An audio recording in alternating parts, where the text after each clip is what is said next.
सभी छात्रों को मेरा नमस्कार। जैसा कि आप जानते हैं कि आप सभी छात्र सीटीईटी की अभी तैयारी कर रहे हैं और सीटीईटी के लिए हिंदी भाषा आपके पाठ्यक्रम में एक महत्वपूर्ण सब्जेक्ट है। तो मैं असिस्टेंट प्रोफेसर माया सूर्यकांत मुड़े आपको हिंदी भाषा के बारे में अभी कुछ पढ़ाने जा रही हूँ। तो भाषा क्या है?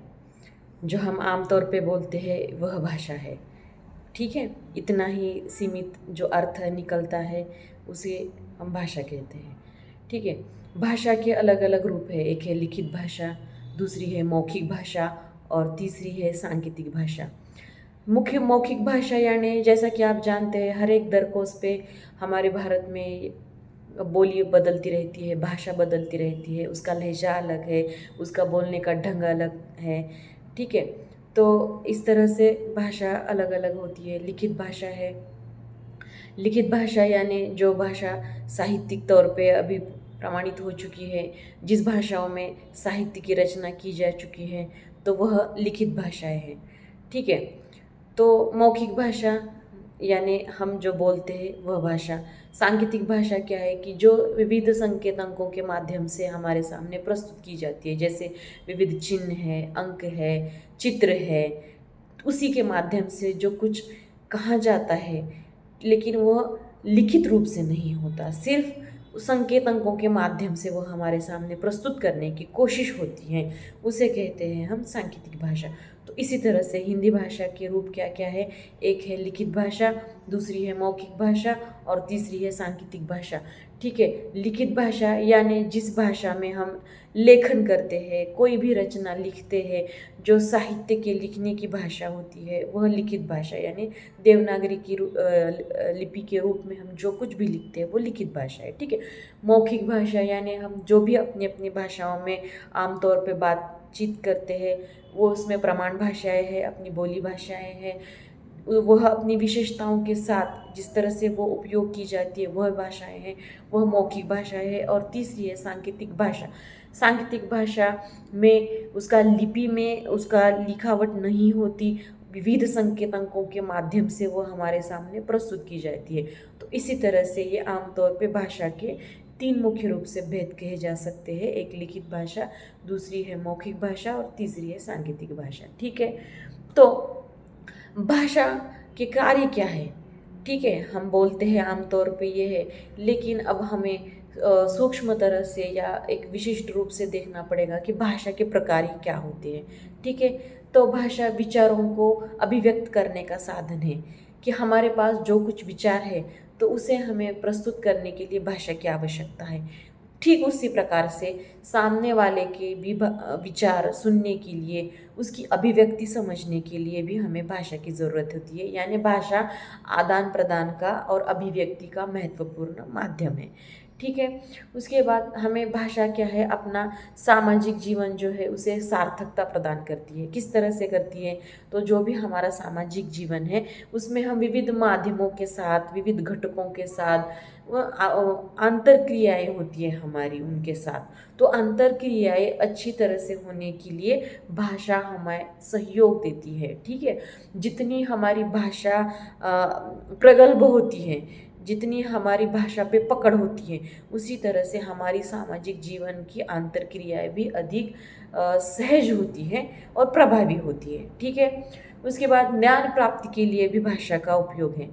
जो भी हमें ज्ञान प्राप्त करना है, कुछ साहित्य हमें पढ़ना होगा, सुनना होगा, उसके बारे में कुछ अध्ययन करना होगा, कोई रिसर्च हो सकता है, कोई ऐतिहासिक दस्तावेज होता है, तो अगर उसे समझना है, हाँ, उसको हमें उसकी अनुभूति लेनी है, उससे जुड़ा ज्ञान हमें प्राप्त करना है, तो हमें भाषा के अलावा कोई भी विकल्प हमारे सामने नहीं होता। वहाँ सिर्फ और सिर्फ हमें भाषा का ही सहारा या उपयोग लेना होता है और उसी के लिए भाषा हमें पूरा सहयोग देती है। ठीक है, ठीक है, उसी तरह से भाषा की वजह से हमारी साहित्य, संस्कृति, कला और सभ्यताओं का विकास होता है। कि अलग अलग सभ्यताएं हैं, उसकी जितनी भी मीन्स भाषा पे जितनी इतनी खोज की है अलग अलग सभ्यताओं में, उसी तरह से भाषा अगर प्रगल्भ है तो हमारी आपसी आंतर क्रियाओं का विकास होता है, तो हमारी जो संस्कृति है, तो सांस्कृतिक जो भी गतिविधियां हैं उसको एक सुचारू रूप से, उसको एक सुचारू रूप आता है, वो सुचारू ढंग से हम उसे उसका अवलंब कर सकते हैं, उसका प्रयोग कर सकते हैं। ठीक है, उसी तरह से हमारी संस्कृति का भी विकास होता है भाषा के साथ साथ। ठीक है, कलाओं का है, क्योंकि कलाओं में भी अगर कलाओं को अगर हमें उसका दस्तावेज करके लिखना होगा तो हमें उसका साहित्यिक ढंग से भी या शास्त्रीय ढंग से भी उसको उसका लेखन करना होगा, तो उसके लिए भी हमें भाषा की ज़रूरत होती है।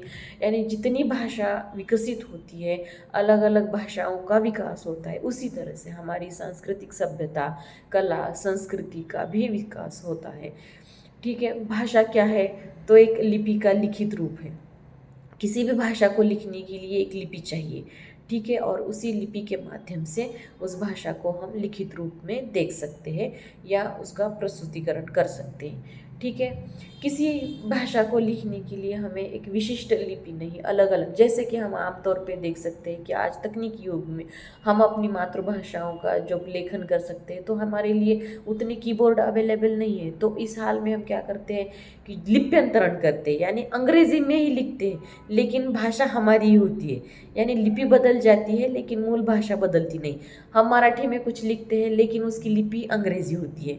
हम अपनी अपनी बोली भाषाओं में लिखते हैं, जैसे गुजराती है, मारवाड़ी है, ठीक है, मराठी है, उसके बाद कन्नड़ है, तेलुगु है, जो भी भाषाएं है, लेकिन तकनीकी इसमें अभी भी उतना संशोधन नहीं हो पाया है कि वो अलग अलग भाषाओं के सॉफ्टवेयर या कीबोर्ड अभी पूर्ण तरह से हमें मिले हैं या उतनी उपलब्धि हमें मिली है। तो इस हाल में हम क्या करते हैं, लिप्यंतरण करते हैं, यानी हमारी जो भी भाषा है वो अंग्रेजी लिपि में ही टाइप करते हैं, तो सामने वाला भी समझ लेता है। तो इसी तरह से हम भाषा के अनेक प्रकारें देख सकते हैं कि भाषा हमारे विचारों को अभिव्यक्त करने के लिए, सामने वालों को विचारों को समझने के लिए हमें सहयोग देती है। वो हमारे सामाजिक जीवन को स्थैर्य देती है, सार्थकता प्रदान करती है। फिर ज्ञान प्राप्ति का सबसे महत्वपूर्ण साधन भाषा होती है। भाषा की वजह से या भाषा जितनी विकसित होगी उतनी हमारी संस्कृति, हमारी सभ्यता, हमारी धरोहर, हमारी कला, हमारे साहित्य उसी तरह से या उसी अनुपात में विकसित होते हैं। ठीक है, लिपि भाषा का लिखित रूप है। ठीक, यानी लिपि मीन्स किसी भी भाषा के को लिखने के लिए एक विशिष्ट लिपि की आवश्यकता होती है और वह अपनी अपनी लिपियों में लिखी जाती है। ठीक है, लेकिन अब तकनीकी युग में अगर देख सकते हैं, जैसा कि फिर अभी हमने देखा, अभी हमने उस पर विचार विमर्श किया, तो उसी तरह से तकनीकी संसाधनों में अपनी अपनी लिपियों का अभी भी हमारे पास उस तरह के सॉफ्टवेयर तैयार नहीं है, तो हम क्या करते हैं, उस हाल में भाषाओं का लिप्यंतरण करते हैं। यानी हमारी जो भी भाषा है उसको लिपि में बांध कर नहीं, अंग्रेजी में ही टाइपिंग करते, लेकिन उसका मूल रूप जो है वो भाषा का ही रहता है। ठीक है, तो इसी तरह से आज के इस लेक्चर में हमने क्या क्या देखा कि भाषा के मूलतः 3 रूप है। एक है लिखित भाषा, दूसरी है मौखिक भाषा और तीसरी है सांकेतिक भाषा।